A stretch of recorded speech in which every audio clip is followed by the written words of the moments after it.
ناجائز گناہ نہیں ہے۔ اس کے بعد دیکھیں جب غسل کرنے لگیں تو ہم نے آپ کو احتیاط بتائی تھی کہ جو ہر وہ چیز دور کر دیں کہ جو پانی کو جسم تک پہنچنے سے باقاعدہ روکے، تو اس میں آپ اوپر سے لے کے چلیں۔ مثال کے طور پہ جیسے بہنیں ہوتی ہیں، انہوں نے کوئی بڑا گاڑھا میک اپ کیا ہوا ہے، پانی اگر اندر تک نہیں پہنچے گا وہ اس کو ہٹائیں۔ اس طرح ناک میں کوئی چیز جمی ہوئی ہے کہ وہ پانی اس کے نیچے نہیں پہنچے گا تو اس کو پہلے چھڑانا واجب۔ اس طرح منہ کے اندر، دانتوں کے اندر کوئی ہڈی وغیرہ چبائی تھی وہ جمی ہوئی ہے، یا چھالیاں جو خصوصاً پان کھانے کے، چھالیاں کھانے کے عادی ہیں،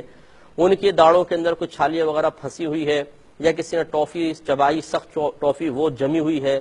اس کو نکالنا ضروری ہے۔ اسی طریقے سے سخت انگوٹھیاں ہیں،